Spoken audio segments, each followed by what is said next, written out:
উনি east India কোম্পানির সেনাদের গুড়িয়ে না দিলে ইংরেজরা চট করে একজন নবাবের বিরুদ্ধে ওভাবে যুদ্ধে নামত না।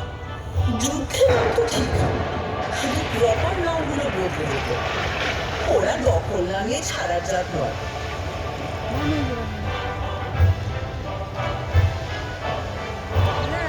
ওই যে ইস্ট ইন্ডিয়া কোম্পানির এজেন্ট জব চার্নক প্রচন্ড বৃষ্টি বাদলার মধ্যে নৌকো ভেড়ালেন 1690-এর 24শে আগস্ট। ব্যাস চাকা গড়াতে শুরু করলো। তোমার ইতিহাসেরও শুরু। ভুল ভুল ভুল, তোমার কথাটা সম্পূর্ণ ভুল। শার্লক আসার অনেক আগেই কবিকঙ্কুর মুকুন্দরাম আমার কথা লিখে গেছেন।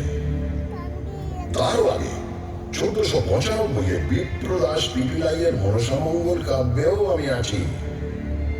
শ্রাবণ রায়চৌধুরীদের পরিবার ব্রিটিশরা আসার অনেক আগে থেকেই কলকাতা চলে যাচ্ছিলেন, তাই ইতিহাসটা ওখান থেকে শুরু নয়। আর 2 নম্বর ভুল হচ্ছে শার্লক এসে যে চাকাটা খারাপ রাস্তায় গড়ালো তাও কিন্তু নিশ্চিত নয়। রামমোহন রায় সতীদাহ বন্ধ করলেন ঠিকই, কিন্তু অত বড় কাজটা কি করতে পারতেন যদি লর্ড বেন্টিঙ্ককে সাহায্য করতেন? মাইকেল মধুসূদন দত্ত কি বাংলা কাব্যের বাঁক বদল ঘটাতে পারতেন যদি মিল্টনের প্রভাব না পড়ত? আর বঙ্কিমচন্দ্র, উনি কি বাংলায় প্রথম উপন্যাস লিখতে পারতেন যদি ওয়াল্টার স্কট না পড়া থাকত? সবশেষে বলি, ঈশ্বরচন্দ্র বিদ্যাসাগর কি বিধবা বিবাহ চালু করতে পারতেন যদি ব্রিটিশরা পাশে না দাঁড়াতো? কি হাবি যাবি বকছো? মনে রেখো, শহীদ ক্ষুদিরাম বসুর মরদেহ তোমার রাস্তা দিয়ে নিয়ে যাওয়ার সময় হাজার হাজার লোক ফুল ছুঁড়েছে। তোমার রাইটার্স বিল্ডিং এ অত্যাচারী ব্রিটিশকে গুলি করার পর আত্মঘাতী হয়েছেন বিনয়, বাদল, দীনেশ।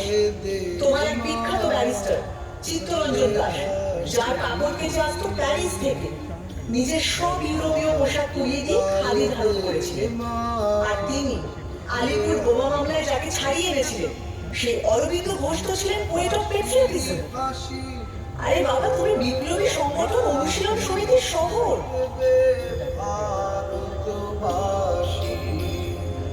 আমি হাসি হাসি করব ফাঁসি, দেখবে ভারতবাসী। একবার বিদায় দে মা, ঘুরে আসি। একবার বিদায় দে মা, ঘুরে আসি।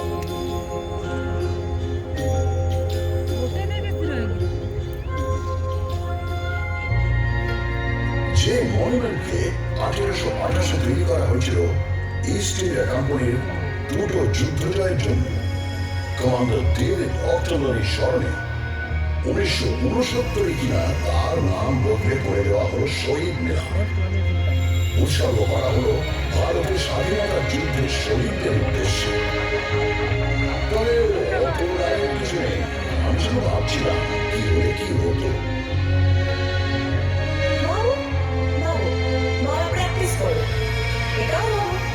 কলকাতায় যদি বাঘ সিংহ ঘুরে বেড়াতো তাহলে কি কি হতো? আরে কলকাতার বাঘ তো বিখ্যাত, বাংলার বাঘ তো কলকাতাতেই থাকতেন। 1857 সালে হওয়া কলকাতা বিশ্ববিদ্যালয়কে বছর 50 পরে দায়িত্ব নিয়ে একেবারে নতুন রূপ দিয়েছিলেন এই বাঘ, আশুতোষ মুখোপাধ্যায়। আর সিংহ? হ্যাঁ, সিংহ তো ছিল কালী প্রসন্ন সিংহ, যিনি এক হাতে অনুবাদ করেছেন মহাভারত আর অন্য হাতে আমায় নিয়ে লিখেছেন হুতম বেচার নকশা। আচ্ছা, বাঘ সিংহ তো বুঝলাম, আর গন্ডার? হ্যাঁ, গন্ডারও আছে। গন্ডার হচ্ছে তারা যাদের চামড়া ভেদ করে কলকাতার অবিশ্বাস্য মনীষীদের কথাগুলো ঢোকেইনি। রামমোহন রায় তাদের কাছে পাট খেয়েছেন, আর বিদ্যাসাগরকে নিয়ে তো ব্যঙ্গ করে গানে বেঁধে ঘুরে ঘুরেও গিয়েছেন। এগুলো বরং প্রমাণ করে ওরা সময়ের চেয়ে কত এগিয়ে ছিল।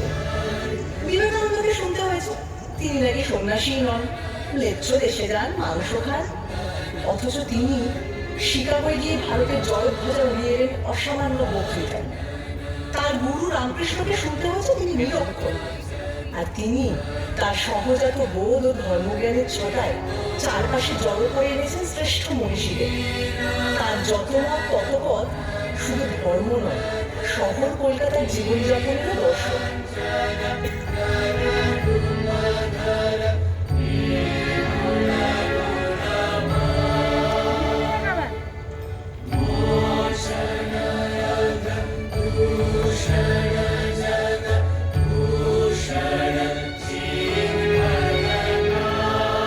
আরে রবীন্দ্রনাথ ঠাকুরকেও কম সইতে হয়নি।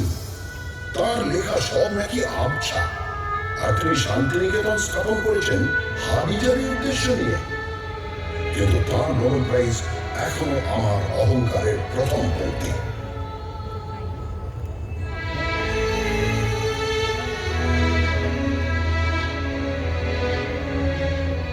আমি রাজধানীর পর থেকে 1911 খসে পড়লাম, কিন্তু 2 বছর পরে আমার মাথায় এমন মুকুট উঠল যার ঝলমলানি তামার নয়।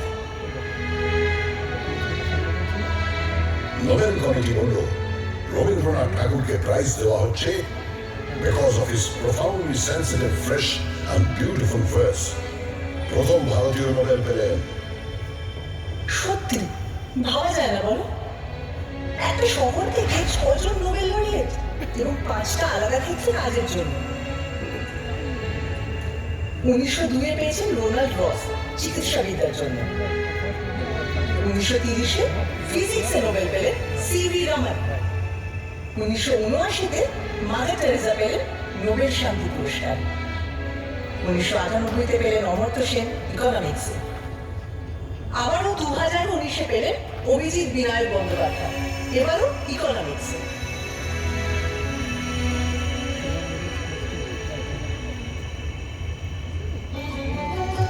আরে বাবা, নোবেল পাওয়াই তো আর শেষ কথা নয়।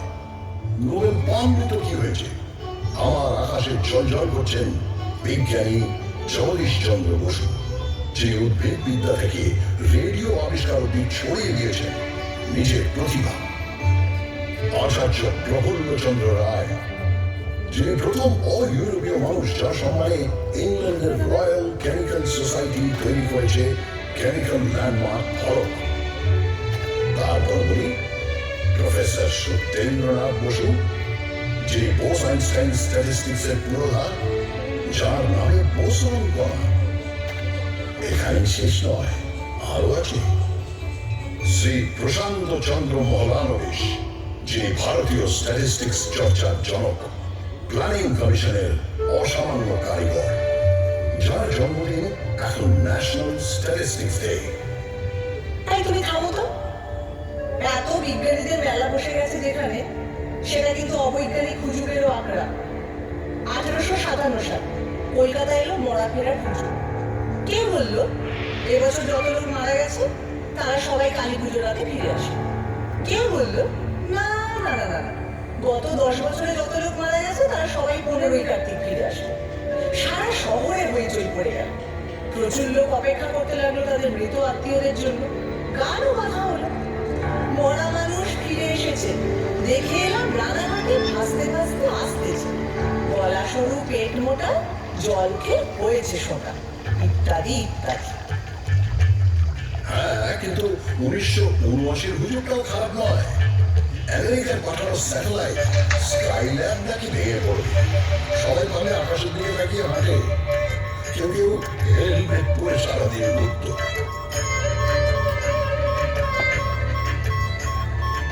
স্কাইল্যাবের টুকরো অবশ্য কয়েকটা পড়েছিল, কিন্তু কলকাতার ধারে কাছে নয়, অস্ট্রেলিয়া, পার্থ আর অন্য কয়েকটি জায়গা।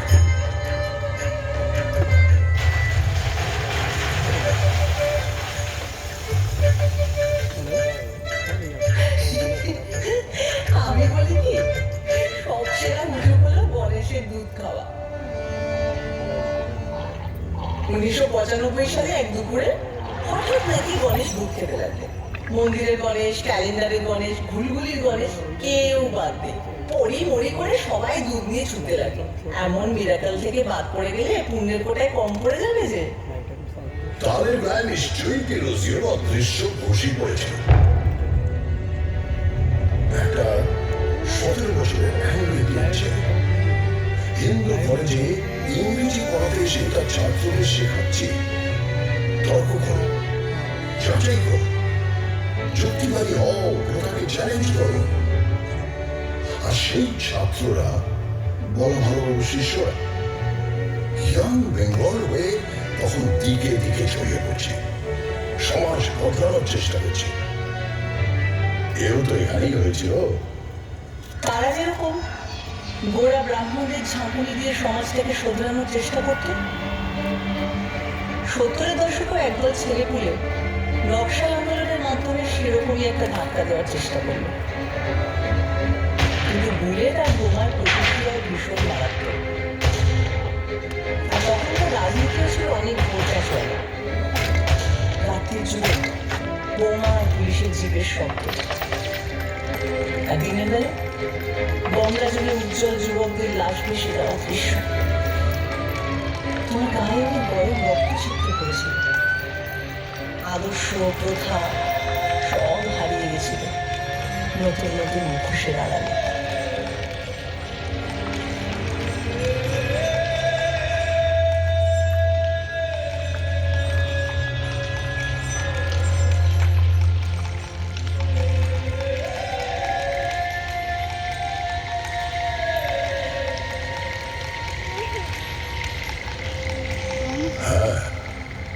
নকশাল আন্দোলন নিয়ে কারো আছে আতঙ্ক, কারো আছে রোমান্টিক নস্টালজিয়া।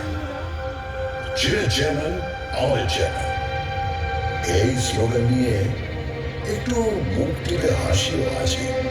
কিন্তু কেনই বা এখান থেকে কেউ চীনের নেতাকে দিয়ে সংগ্রাম করে তুলবে না? কেন ওই কথা বলবে না? কলকাতা কি বিশ্ব নাগরিকতার কেন্দ্র নয়? দেখো, সেটা হিন্দু কলেজটাই একটা বিরাট স্টেটমেন্ট। ইংরেজি ভাষা শিখতে হবে, পাশ্চাত্য সংস্কৃতি বুঝতে হবে, তাকে নিজেদের সংস্কৃতির সঙ্গে মেলাতে হবে, এরকম একটা ভাবনা নিয়ে যে স্কুল করা দরকার, তা ভারতে অন্য প্রান্তে কেউ তো ভেবে বের করতে পারেনি। সাহেব আর বাঙালি মিলেমিশে 1817 সালে এমন একটা কাজ করলো যা না থাকলে বেঙ্গল রেনেসাই হতো না।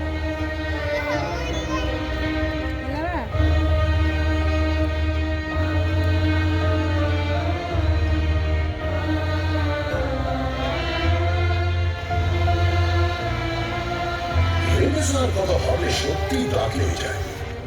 শুধু ঠাকুর পরিবারের কথা বলতে গেলেই তো হাবিয়ে পড়বো।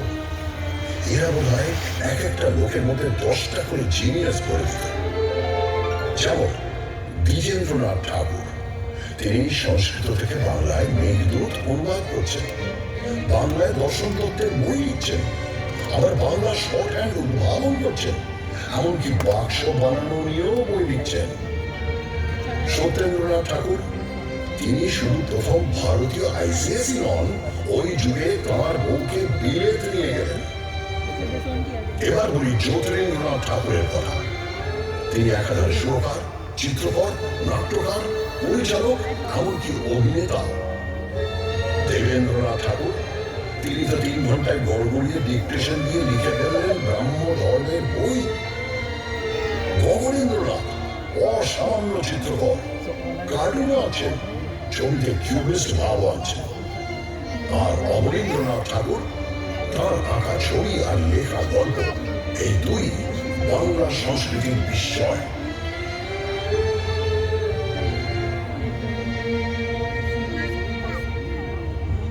কেন রায় পরিবার?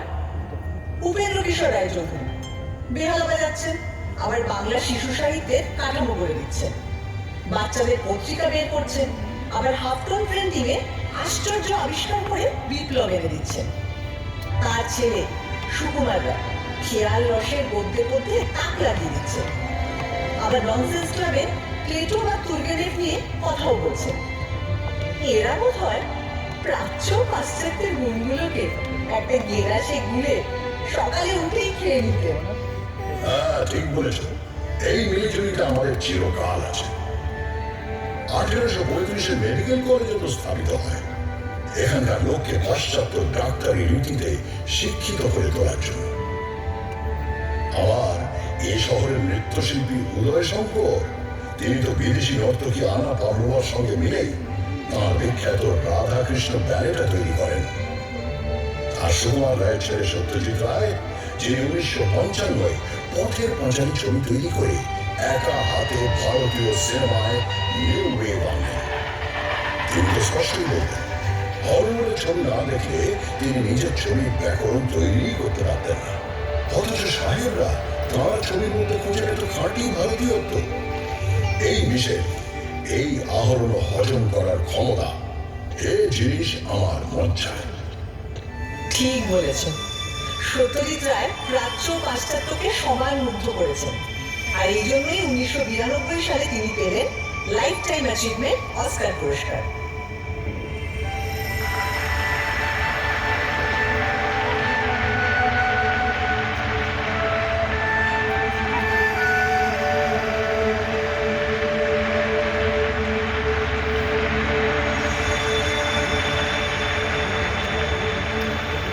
হ্যাঁ, কিন্তু এটা ভুলো না, ওই বছরেই সত্যজিতের গোড়ার দিকের ছবির ক্যামেরাম্যান সুব্রত মিত্র, তিনি পেলেন Eastman Kodak life time achievement for excellence in cinematography. অদ্ভুত, সুব্রত মিত্র পৃথিবীর এক সেরা ক্যামেরাম্যান, কিন্তু তার নামটা সেভাবে প্রচারই পেল না। এই আনসান হিরোদের নিয়ে তোমার এই হইচইটা একটু বোঝাও তো, এটা আদিক্ষেতা না উদারতা? আমি না ঠিক আন্দাজ করতে পারি না। কারণ নামে প্রশংসা করলে কলকাতায় এরা তখনই আরেকটা নাম পকেট থেকে ফস করে বের করে বলে, উনি তো দর পেলেন না, কিন্তু মহান ছিলেন। হ্যাঁ, বলবো নয় বা কেন? কলকাতার মানুষ যেমন জয়ীকে নিয়ে নাচানাচি করে, তেমনি তথাকথিত পরাজিতকেও তার মূল্য দিতে জানে। যিনি প্রাইজ পাননি, অখ্যাতি নিয়ে মারা গেছেন, তাকেও পুজো করতে জানে। কারণ সে বোঝে একজন স্রষ্টার মূল্য তিনি কতটা সোনা কুড়োলেন তা দিয়ে বিচার হয় না, কতটা সোনা বিলোলেন তা দিয়ে মাপতে হয়। তাই রবীন্দ্রনাথ যতদিন, জীবনানন্দ দাশ ততদিন, সত্যজিৎ রায় যতদিন, ঋত্বিক ঘটক ততদিন, সৌম্যমিত্র যতদিন, বাবুল সরকার ততদিন, সুনীল গঙ্গোপাধ্যায় যতদিন, কমল কুমার মজুমদার ততদিন, পঙ্কজ রায়কে আমরা মাথায় তুলে রাখবো, সুটে ব্যানার্জিকে, হেমন্ত মান্না সন্ধ্যাকেও সিংহাসন দেব, সুচিত্রা মিত্র, কণিকা বন্দ্যোপাধ্যায়কেও পুলিশ চালাবো, সঙ্গে নির্মল মিশ্র, প্রতিমা বন্দ্যোপাধ্যায়কে, নিখিল ব্যানার্জির সেতারে বুঁদ থাকবো। এগুলো হুজুগ নয়, এক্সট্রা সচেতনতা। আচ্ছা, এটা শুধু শিল্পের বেলায় জেগে ওঠে কেন বলতো? যখন 1947-এ দেশভাগের পর উদ্বাস্তুরা দলে দলে এসে পৌঁছল এই শহরে, তখন সেই মানুষগুলোকে, সেই মুহূর্তের পরাজিতদের মুখে টেনে রেখে এত অনীহা কেন? তখন তাদের বিদ্রোহ কেন, অবহেলা কেন বলতে পারো? সে হয়তো গোয়ার দিকে ছিল। তারপর যতই ঘটি ভাঙার লড়াই ফুটবলের মাঠে থাকুক আর রান্নার পাতে থাকুক, সবাই মিলেমিশে এক হয়ে গেছে, এতে তো সন্দেহ নেই। এতেও সন্দেহ নেই যে এই উদ্বাস্তুদের যথোচিত সম্মান দিয়ে তাদের থাকা খাওয়ার সংগ্রামের পাশে দাঁড়ানোর কাজ করেছিল বলে বাম রাজনীতি একসময় অনেকখানি মিশে গিয়েছিল আমার ডিএনএতে। উদ্বাস্তুরা তো আবারও এসেছে বাংলাদেশের মুক্তিযুদ্ধের সময় 1971-এ, এখনো অনেকে আসছে। কলকাতা তো কাউকে ফেরায় না। তা ঠিক, শেষমেশ সবাইকে দিয়ে কাবাব খায় বা বিরিয়ানি। এই যে দুটো নাম বললে, এই খাবারগুলোই কলকাতায় আসতো না যদি না আরেক পরাজিতকে কলকাতা সসম্মানে ঠাঁই দিত। সেটা আবার কিরকম? ওয়াজিদ আলী শাহ, অওধের নবাব।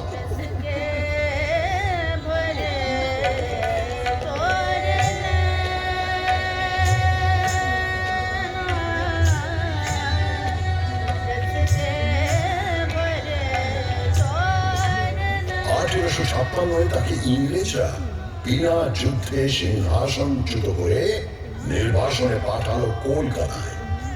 তিনি ঘাঁটি গাড়লেন মেটিয়া বুরুজে। চালে চলনে, পোশাকে আশাকে আর অবশ্যই খাবারে মেটিয়া বুরুজ হয়ে উঠল ছোটা লখনৌ।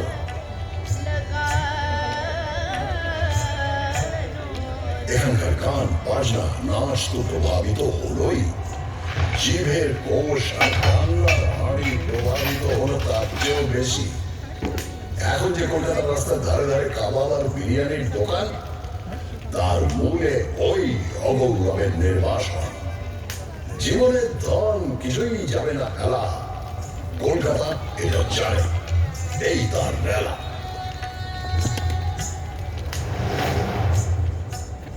এই রেলা টেলা কোথায় চলে যায় যখন 1946-এর দাঙ্গার কথা মনে পড়ে যায়। সেই হিন্দু মুসলিম দাঙ্গা প্রায় 1 সপ্তাহ ধরে চলেছিল।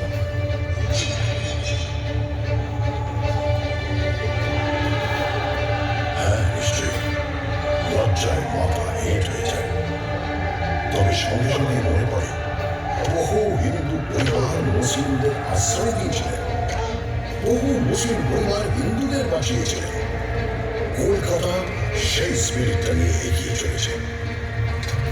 ওসব দাঙ্গার কথা ছাড়ো, বিদেশে যখন রবিশঙ্কর আর আল্লাহ রাখা মিলে অবিশ্বাস্য সুরের চালচিত্র তৈরি করেন, বা মহিষাসুর মর্দিনীতে যখন বীরেন্দ্র কৃষ্ণ ভদ্রের চণ্ডী পাঠের সঙ্গে বেঁচে ওঠে মুসলিম শিল্পীদের অলৌকিক বাজনা, তখন কি সেই ম্যাজিকটা জানান দেয় না?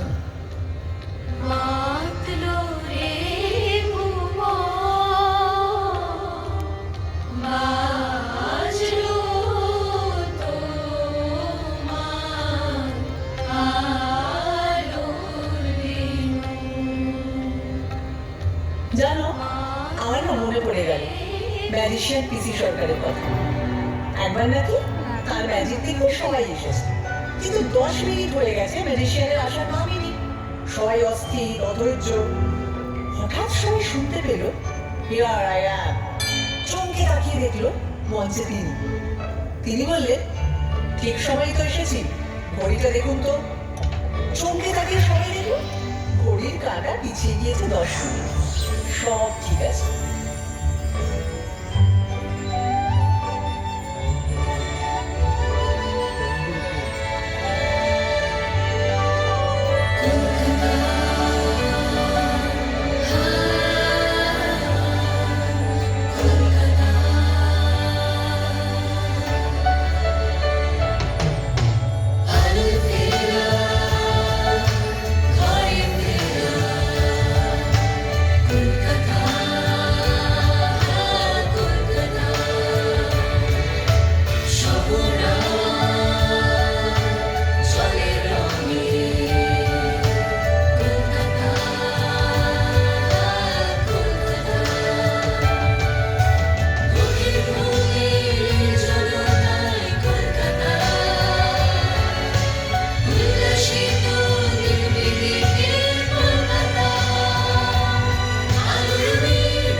ବନ୍ଦ କରିଦିଅ ସରିଗଲା ଆଉ କ'ଣ କରିବା ଦେଖେଇ ନେଲୁ ଛାଡ଼ ସରିଗଲା ତାକୁ କହୁଥିଲ ନେଇକି ଯିବ ବୋଲି ମାୟାପୁର 3 ଦିନ ରହିବ ବୋଲି ହୋଟେଲରେ ବୋପା ବୁଝିଲା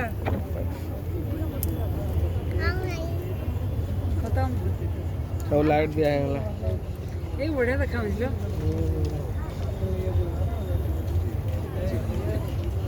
ଦିଅ।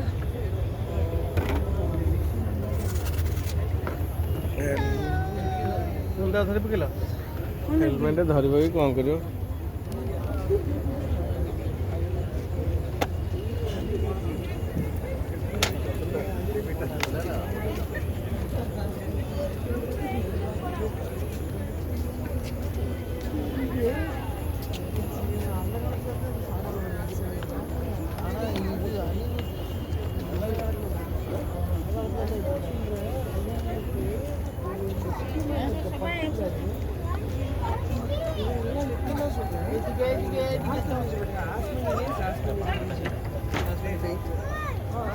हाँ